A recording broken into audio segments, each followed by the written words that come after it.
we do have an exciting open source social media panel where you can ask absolutely anything you want, including Mike the Vegan, Klaus Mitchell, founder of Plant-Based News, John and Leo Venus, and me!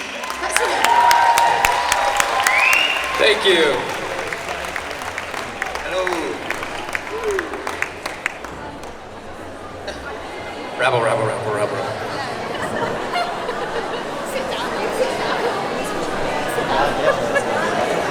Wir haben versucht, eine Stage Got the mic.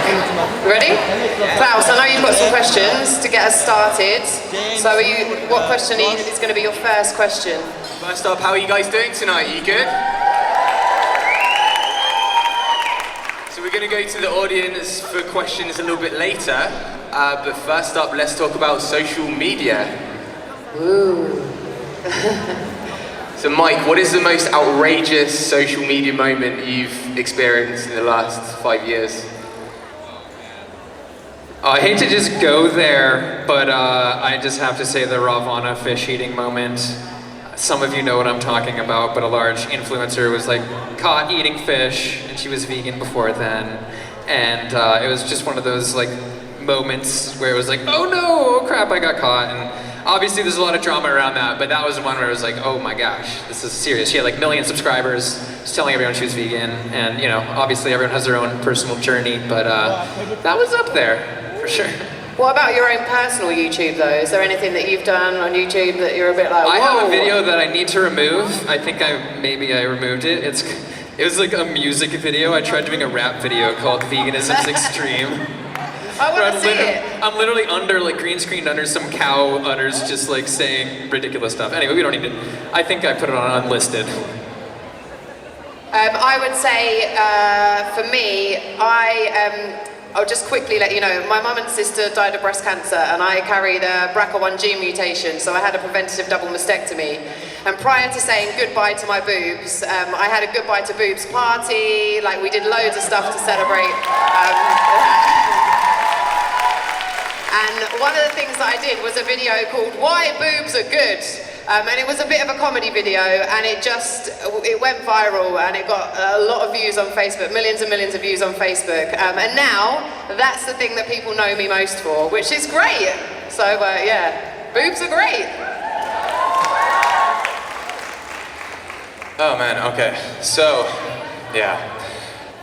There was this one time where I was trying to upload this YouTube video, and I chose the wrong file. So it was supposed to be a vlog showing what I'm eating, all the amazing vegan food that I was preparing, but instead I uploaded a take by itself of me just freaking out and getting angry at the focus that went on the camera. It wasn't focusing on my face. I was just making all kinds of weird facial expressions and just getting angry.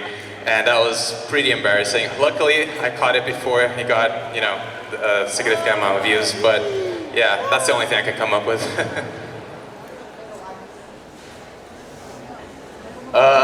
Yeah, I don't really have too much outrageous stuff on my channel. I think the most outrageous thing was actually on John's channel, where I did a calorie challenge, ended up eating 14,000 calories and getting sick after, so that was pretty outrageous, I guess. Pretty crazy. I think one of the things that I wanted to touch on with you guys is knowing that you have these big platforms online, that you're constantly creating content, that there is kind of a side that comes where you have to take care of yourself. And there is this kind of element of self-care that comes into all of our lives, which I think a lot of people think is bubble bath and candles and maybe a bar of chocolate. But sometimes it can be so much more than that. And I've found for myself, and what I wanted to ask you guys, is that actually the biggest kind of self-care thing that I've learned is to have self-discipline and to cultivate self-discipline. So I wanted to know from you, what is your self-care routine like, and how do you make sure that you stay mentally in a good place? I would say 3 things. Don't have the phone in your room at night, get good sleep, and do exercise every day. Yeah, I kind of missed the self-discipline boat a little bit. Somehow I've been able to come out with a video a week every week for 4 years.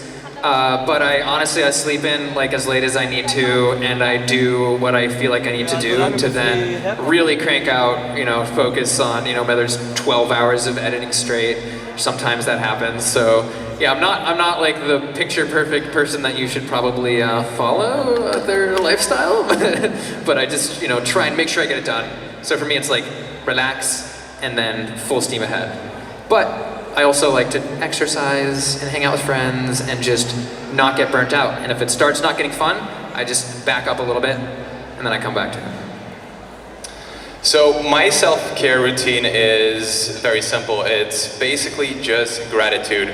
I start every single day just trying to imagine I just look at my life and I realize how amazing of an opportunity we have as humans today to be able to make amazing social changes, like veganism and that kind of stuff. And I just, whenever I'm feeling bad, whenever I'm feeling a little bit, depressed or whatever, I always try to turn to gratitude and just realize how amazing it is to live on a planet like this where people are actively trying to make things better, and gratitude has always saved the day.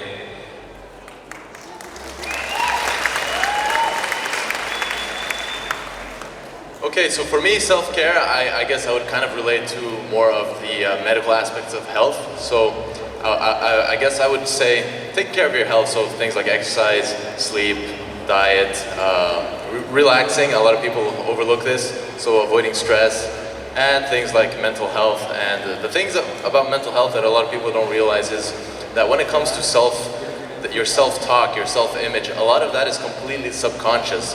So when you realize that and you start really observing what it is that is going through your subconscious mind and what sort of things are influencing the way that you think about yourself, the way that you interact with other people, you start starting to try to be a little bit more conscious about that. That's, I think, one of the most important steps into changing some of those subconscious programs that might not be helping you to get to where you want to be. Okay, nice. I have a bit of a fun one. Let's have some fun here. If you have one, who is your biggest anti-vegan troll that you've had to deal with? I mean, on social media, or as a person, maybe a family member, a friend. If you saw my presentation earlier, Bob. Anyone have one? That's sort of on the spot. Well, I think me and John both have the same one. Well, I don't know, maybe you have another one, but there's this young man I think he's from New York, Frank Tufano. He's a funny one. So we've had some fun looking at some of his videos. Yeah. I met Frank Tufano. Does anybody know Meat of the Matter here? He's a Carnist channel. I met him in Hyde Park, and he came up to me with some meat. So that was probably the most controversial Carnist moment I ever experienced. But he was nice. What about you? Nah, I think Frank Tufano, I'll have to answer that as well. Frank Tufano, if you're watching, I'm gonna go all vegan gains on you. I challenge you to MMA fight.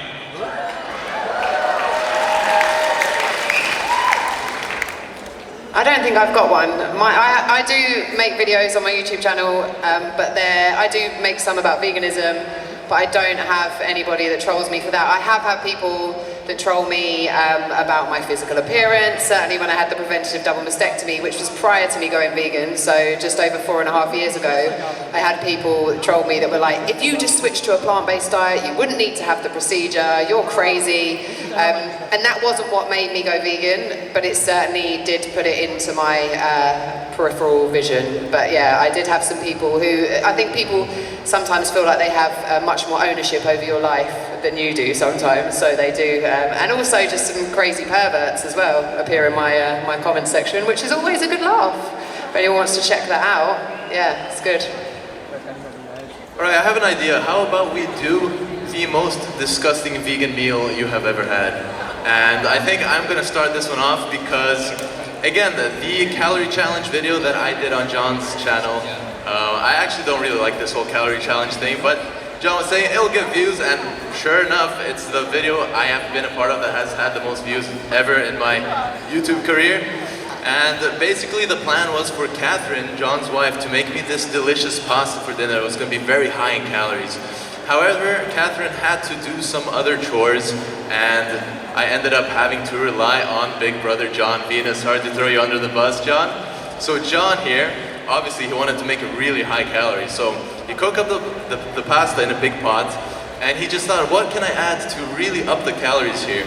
So he started adding things such as tahini, chickpeas, olive oil, peanut butter. What else was there in there? Maybe a few pieces of olive. No, there was like the olive oil garlic mix. I don't even know what he put in there, but it's the most disgusting pasta I've ever had. So it's a fun memory. So thanks, John. Nice. I have a nasty thing I made once. I did a video. It was like baking 3 loaves of bread, and I'd never tried to bake gluten-free bread before. And I had a really, really amazing like goji berry whole wheat one, sourdough. It was awesome. I had another pretty good one. And then the gluten-free one was literally a brick. Like I could have probably broken a tooth on it, and it was dangerous. Yeah, so I need to work on my gluten-free skills. Let me see. So I have to say that it's not even a meal, it's just a protein powder. And this is one of the biggest protein brands in the world called MyProtein. And the first time I had that protein, I just, threw a scoop into the shaker, mixed it with water, and just, after the first sip, I was just gagging, and like I couldn't understand how one of the biggest supplement companies, like when they finally launched a vegan protein powder, that it tastes like, I don't even know, like dirt mixed with cardboard and whatever else. It was the worst protein ever. It's like as if they were trying to, convince people that, all kinds of vegan supplements and food are absolutely disgusting. So I gotta say, MyProtein. I know this isn't going to be a hit with a lot of people, but I think the worst thing for me is when I have to have, and I force myself to have, or someone gives me a green juice that's just all vegetables with no fruit in it whatsoever, because I just have to kind of like hold my nose and swallow it and gag my way through it. It's just not for me. It turns something. I don't like it. Nice. So we're going to open it up in a second. We just have one more question, because honestly, we're most interested in what you have to ask us. But first, just because I know a lot of people really want to like start a YouTube channel, get their Instagram going more. And so, what are your biggest tips for starting out on social media as a vegan or a vegan? Okay, I'll go first then. So I have to say consistency is the most important thing. You have to be super consistent. And the reason why you have to be consistent is not only so that you can build an audience effectively, it's also so that you can develop as a creator and as a content producer. Because the more you practice, the better you're gonna get at it. Like in the beginning, when I first started vlogging on YouTube, I was the most, charismatic person on the entire platform. It was really bad. I was super nervous, looking around in the streets, vlogging, whispering, making sure that no one could hear that I was talking to a camera. Very, very insecure. So it's just about practice, I would say. And it's really important to know that it doesn't matter how many people you reach, as long as you're reaching someone, like you're potentially making a huge difference. So don't get hung up on the actual numbers and subscribers or followers or whatever. Just speak from the heart and keep doing it so that we can actually make a change. I completely agree about the numbers thing. Don't be intimidated by if you only reach like 2 people, because those 2 people can influence hundreds of people. And if you're unsure what to do, maybe do what I did, which is just don't tell anybody you're doing a YouTube page. Just do it on your own for about a year. And then when you get more confident with it, start to tell family and friends. But yeah. I would say make content that you love, and just be prepared to have a kind of a thick skin. So my YouTube channel has 62,000 subscribers, and when I first started doing anything on YouTube, it was in the grime world. I was interviewing grime artists, I was interviewing rappers, and as a woman, I got quite a lot of abuse online, and I started my own interview series, which is called Heart to Heart, and it was kind of cheeky and sexy, And it was what I wanted to do and it was who I was, but I allowed other people's voices to be more important than mine. So although it gave me millions of views, I stopped doing that series after doing 17 episodes because of the words of other people. So I think it's so important that you find what you want to do and know that you're doing it for yourself, the content that you would watch, the content that you love. So whether it gets numbers or it doesn't, you enjoy making it and you love making it, and no matter what anybody says, you know that it's you and it's what you want to do, because that's what will give you the ability to be consistent when it comes to making content.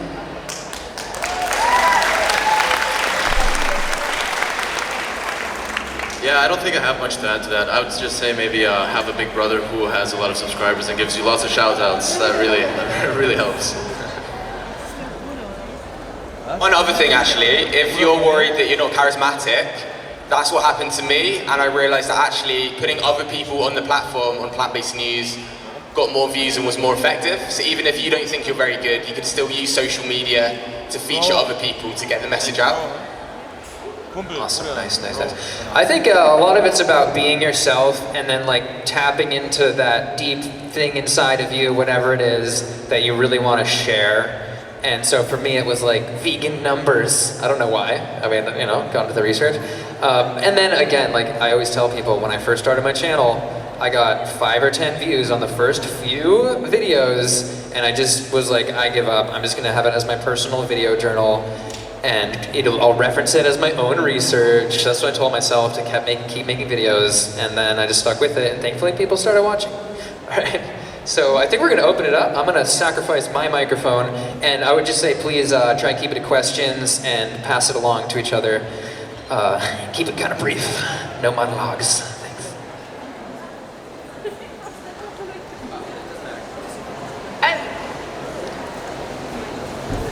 So I've got a question, because I'm talking as rather a baby vegan, so I've only been vegan about 18 months or so. I would like to say I'm the only vegan in my village. My whole family and friends, they do not adapt to my lifestyle.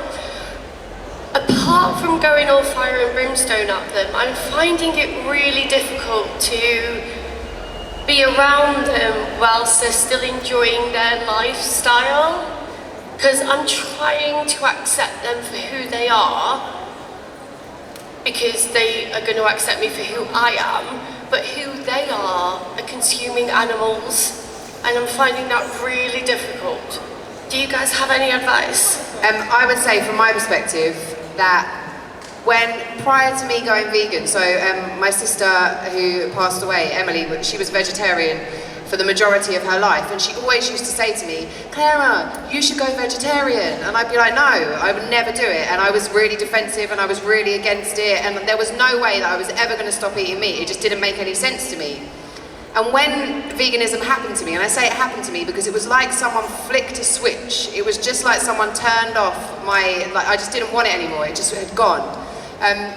But what I did to be able to be compassionate with my own family is drew back to that space that I was in not so long ago, that I was in that place where I was adamant I would never, ever, ever stop eating meat. That was me. So for me, it wasn't like I made this choice because someone gave me all of this information. I hadn't even watched a single documentary when I went vegan. I'd done nothing.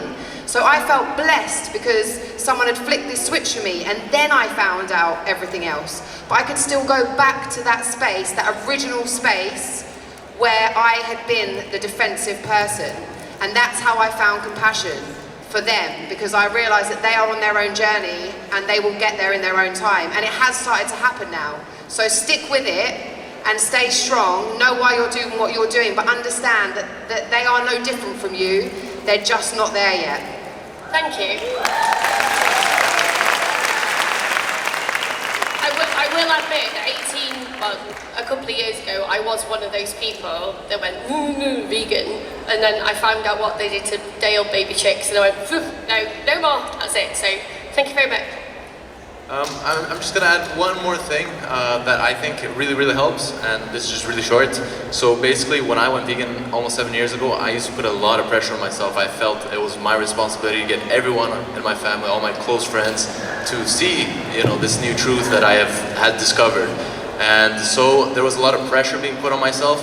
And the way human nature is the more you want something, the more you tend to push it away, and the more you resist something, the closer it tends to come towards you. So just trying to take that pressure off of yourself and realizing it is not your responsibility to make everyone else go vegan, that is a huge help for sure.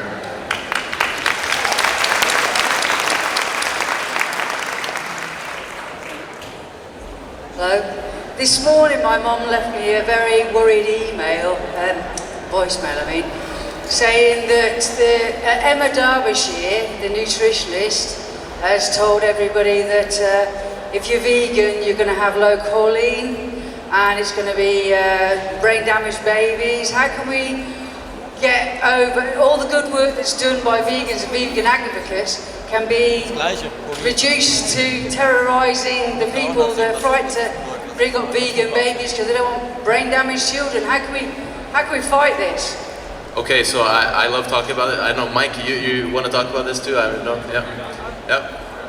I would just quickly say, I do a show on BBC Radio, and I was on BBC Radio London yesterday when that story was being read out by the newsreader, and every time it came back to me, I made a joke about it, because it needs to happen. And when broadcasters start to embrace veganism as well, like I do, and I have vegans on my show regularly all the time, having normal conversations about veganism, so when mainstream media, when we're there and we're in there and we're doing stuff and we're making it every day, we can combat it from the inside as well. So I think just making sure that people who are present and in that space do counteract those stories.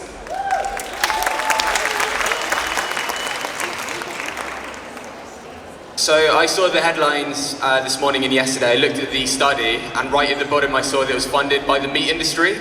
So I guess what you would need to do is tell your uncle or auntie who's questioning that about who it's funded by and dig a little bit deeper, because that's where you'll find the answer. Yep, very true. So I recently did a video on the US dietary guidelines, and they had people go up and talk, and one of them was a choline researcher who came off as very neutral, and the first study I found by her was not only funded by the egg industry, but also funded by the beef industry, so double whammy there, and it's no accident that it's all happening at the same time. I mean, yeah, choline, good, get it in your diet, look at the plant sources. If you really want to get it, you can. I mean, soy, as Clapper mentioned, is a good source, but the reality is, you know, why is it happening right now? Like, they sat together in a boardroom and went, oh, what's the next nutrient of concern that we can scare people into eating eggs again? And that was it. And I will add that two things. Birth defects was the concern, and the choline level, there was one of the newer meta-analysis on it came out, found that choline blood levels in people with spina bifida and the other deformities that can happen, there was no difference in the levels of blood choline between ones that didn't have it. So some of the newest research says this doesn't matter for that. But in terms of these neural tube defects, folate is the main one. And guess what? Vegans have 4 times the lower rate of choline deficiency than the rest of the population from a Swedish, folate. Yeah, folate, sorry. So that's the leading cause of neural tube defects. Folate deficiency, and we have 4 times lower risk of that. So take that, egg industry. Calling that. Yeah, whoever's next. Pass it right along. Anyone have any questions? And if you ask a question, it's your job to find the next question right after you're done. This is crowdsourcing. Hi guys. Probably most of us were there on the other side saying, oh yeah, balanced diet is kind of what we need in our lives. And then my fiance was trying to kind of, sitting next to me, convert me into kind of vegan, eating more salads. And I was like, yeah, no, we need to eat balanced diets. And then the trigger for me was reading Rich Roll, finding Ultra. And because I'm a runner myself, I was like, yeah, let's try it for 30 days and then see what happens. And yeah, being vegans is kind of what make you go vegan. I read the China study in 2009, and then I watched Cowspiracy when it came out in 2014. and then Earthlings. So I guess for me it was documentaries. Yeah, what about you? Earthlings was the thing for me. I guess we could lightning round this. Yeah, China study as well. My partner handed it to me, and then I'd read it that day, and I at least tried to go vegan that day, and sort of failed for a couple months, but that was the beginning. I kind of said mine earlier, I don't want to sound like a wally, but it literally was like it came to me and it chose me and said no more, and my body started rejecting me and I just didn't want to have it anymore. And then I think the biggest single thing was that I always, and apologise for this, but I always envisioned in my head when I thought of a vegan, that a vegan was a middle-aged white guy with dreadlocks who wore hemp trousers and just ate mushrooms that they grew at home in their kitchen. And that was kind of my thing. And I was living in London at the time, and I was surrounded by a hugely diverse group of people who all just happened to be vegan. And because of them, and the fact that they are all absolutely amazing, they inspired me, and it was from then that I went vegan and then did the research afterwards as well. Okay, so for me it wasn't really just one moment. It really started with a documentary called Forks Over Knives, which I saw a long time ago, and it just got me thinking, because it contradicted so many of the things that I believed in. I thought, you know, if this is true, I really have to look into this. And at the time I was doing my bachelor's degree in bioengineering, so I was kind of already accustomed to the scientific process and the statistical analysis and critiquing of research. So I started, you know, diving into the research and found out that, wow, there's actually a lot of good science behind this movement. And, you know, not to take away anything from the ethical side, I always thought it was just about the animals. So then when I found that out, I started reading more and more and more, and the more I read, the more I realized, like, there is just so many good reasons to be doing this. But when that was the case, I was being vegan or plant-based most of the time, because for your health, you can be, you know, you don't have to be 100% vegan to be healthy. You can have a little bit of animal products every now and then. So, you know, on my everyday life, I was vegan, and then whenever I was visiting a grandfather or something, I would have whatever that was served.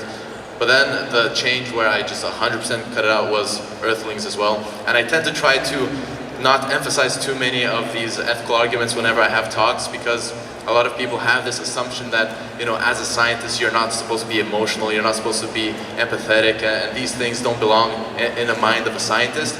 But, you know, compassion for the innocent, the helpless and the vulnerable, that's one of the most beautiful things in the nature of humankind. And nobody, whether you be a scientist or not, should be ashamed of feeling those things.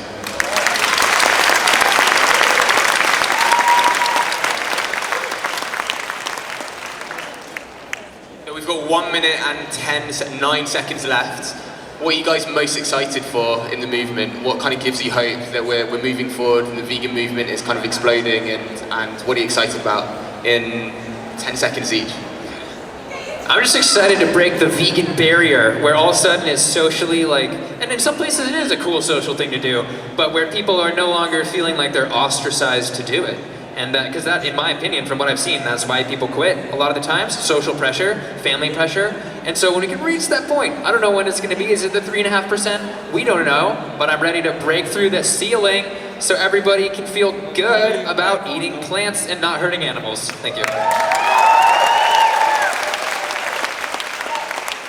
3 words, the game changes. Well, I'm just looking forward to the day where I don't have to reply to the question, where do you get your protein? That'll be the day. I think the fact that the word vegan is appearing everywhere means that world domination for vegans is not far behind. It appears more in conversation, it appears more in supermarkets, it appears more in the press. And I know that we don't like bad press, but sometimes bad press is good press, because it makes people go and look, and then they realise what we're up to and what we're about. So I would just say the fact that vegan is out there more is a really great thing, and conversations are happening.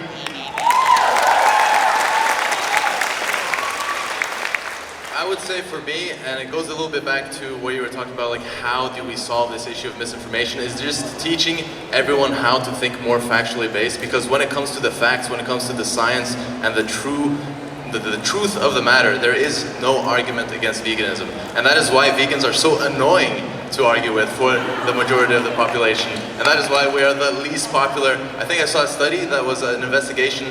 We were the the only group of people that were rated lower than vegans were drug addicts. So you know, it says a little bit about how unpopular we are. So that being said, I guess the only other thing, it would be a bit far in the future, would be to say that, and it might sound a little counterintuitive to begin with, but I would say the day that vegan is no longer a necessary word, because the only time you'll need a word would be to describe the opposite. That's what I would hope to see.